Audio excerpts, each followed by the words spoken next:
ایک بنیادی چیز اور ضروری اسلام اور مسلمانوں کے لیے بہت اہم قرار دے کر اس کے لیے علماء سے کچھ مشورے کیے اور پھر کچھ فتاوی جاری کیے. اس کے بعد یہ کہا یہ تحریک علماء کے اندر اتنی پھیلی کہ دیوبند سے منسلک علماء میں بہت بڑی تعداد اس طرف آئی. میرے استاد اور جو میرے پھوپھیزاد بھائی بھی ہوتے ہیں حضرت مولانا شبیر احمد عثمانی رحمۃ اللہ علیہ، وہ حضرت حکیم علوم تھانوی ہی کے اشارے پر مسلم لیگ میں آئے، مسلم لیگ کی حمایت میں آئے. ان کی مائیت میں مجھے بھی اللہ تعالیٰ نے کچھ خدمت کرنے کی توفیق بخشی. تو جب آپ قیام پاکستان کی تحریک میں شامل رہے ہیں محترم، یہ بتائیے کہ آپ پہلی بار قائد اعظم سے کب ملے تھے اور یہ ملاقات کس طرح ہوئی تھی؟ حضرت مولانا تھانوی رحمۃ اللہ علیہ انہوں نے ایک طرف تو عوام کو، مسلمانوں کو مسلم لیگ کے ساتھ مل کر پاکستان کی تحریک کو کامیاب بنانے کا ایک مستقل منصوبہ بنایا اور اس کو چلایا، عام کیا. دوسری طرف ان کے ذہن میں یہ بھی بات رہتی تھی کہ پاکستان بنے تو وہ صحیح اسلامی خطوط پر بنے، اس میں جو اصل مقصد ہے اسلامی ملک بننے کا وہ قائم ہو اور جاری ہو. اس سلسلے میں انہوں نے مختلف وفود اور مختلف خطوط قائد اعظم کو ان کے نام لکھے. ایک وفد کے سلسلے میں میری بھی حاضری ہوئی ہے. جی جی. ہوا یہ کہ قائد اعظم تشریف لائے ہوئے تھے اسمبلی کے اجلاس میں دہلی. جی. مجھے حضرت حکیم علوم تھانوی رحمۃ اللہ علیہ نے حکم دیا کہ آپ جاؤ اور کچھ پیغام پہنچا کر آؤ. جی.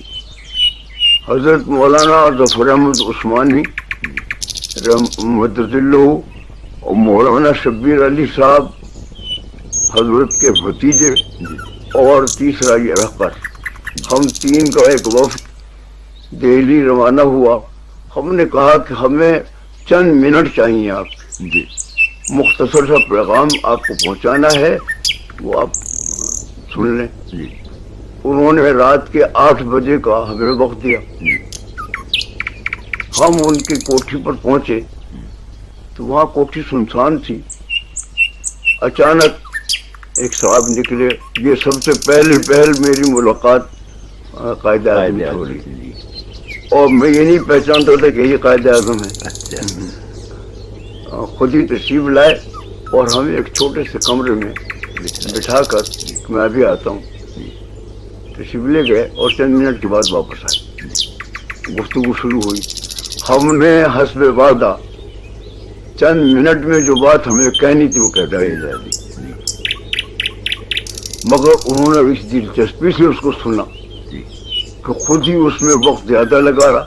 ہم نے چاہا بھی کہ ہم اپنی بات کہہ چکے اور اب ہمیں کوئی بہت آپ کا لینا نہیں ہے. فرمایا کہ نہیں بیٹھی.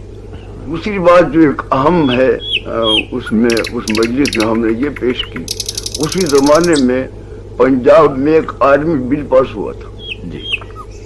اس میں قائد اعظم نے یہ رکھا تھا کہ مسلمانوں کو فوج میں زیادہ سے زیادہ داخل ہونے چاہیے.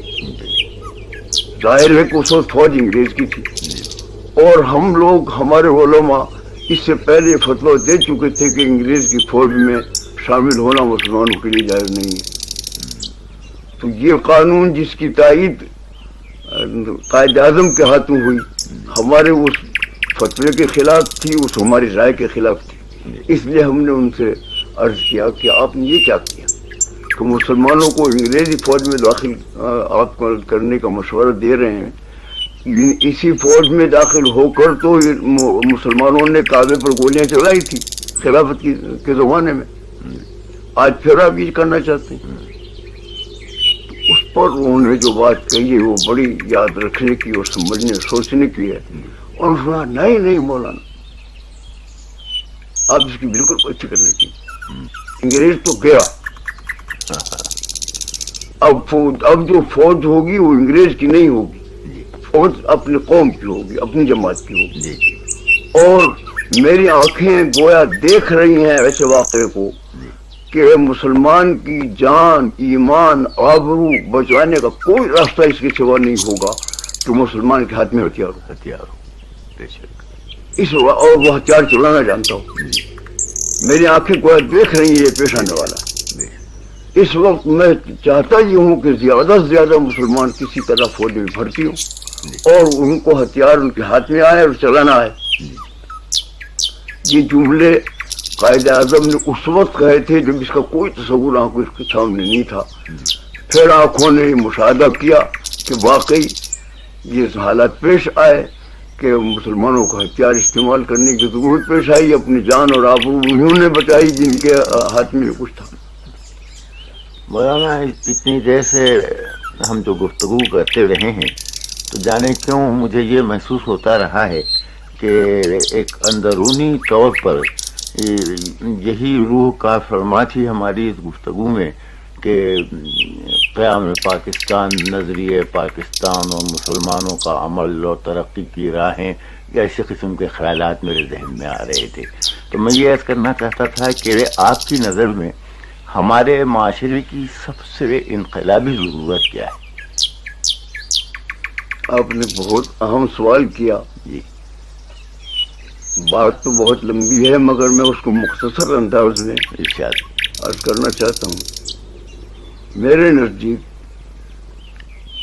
ایک اہم ضرورت ہے شخصی زندگی کے لیے، ہر شخص کو، جی اور دوسری اجتماعی کے لیے۔ جی شخصی زندگی میں میں چاہتا ہوں کہ مسلمان صحیح معنی میں مسلمان بنے، بن جائے، اس کا اللہ سے رشتہ قائم رہے، بے شک، اور وہ قرآن اور نماز کے ذریعے سے ہو سکتا ہے۔ سبحان اللہ۔ کوئی مسلمان مرد، عورت، بچہ، بوڑھا جی ایسا ہمارا باقی نہ رہے جی جو نماز کا پابند نہ ہو اور کچھ قرآن پڑھنے کا پابند نہ ہو۔ جی جی اگر یہ کام شخصی زندگی میں ہم نے کر لیا تو خدا سے ہمارا رشتہ جڑ جائے گا اور اللہ تعالیٰ کی مدد ہمارے ساتھ ہو۔ یہ شخصی زندگی کا معاملہ ہے۔ اجتماعی زندگی میں میں یہ سمجھتا ہوں کہ ہماری کامیابی منحصر ہے اس پر ہم خالص اسلام کے متفق علیہ مسائل کے لیے جی جی اپنا تن من دھن سب کچھ خرچ کریں۔ درست فرمایا۔ تمام جماعتیں اپنی گروہی اختلافات کو بھی چھوڑیں، جی اپنے جزوی اور فروعی اختلافات کو بھی چھوڑیں اور صرف اسلام کے لیے کام کریں۔ یہ دو چیز، یہ اجتماعی، اور ایک چیز مشترک ہے جو شخصی زندگی میں بھی اور اجتماعی زندگی میں بھی، وہ یہ ہے کہ ہم اپنی معاشرت کو سادہ کریں اور ہم غیروں کی معاشرت کے جو پابند ہو گئے ہیں، جو مہنگی بھی ہے جی اور ہمارے مزاج کے خلاف بھی ہے، درست فرمایا۔ ہم اس کو اپنی شخصی زندگی میں بھی اجتماعی زندگی میں بھی قومی غیرت کے تحت جی جی اس کو چھوڑیں اور اپنی قومی زندگی اختیار کریں، قومی معاشرت اختیار کریں، سادگی سادگی اختیار کریں۔ بڑا کرم، بڑی نوازش، شکریہ محترم۔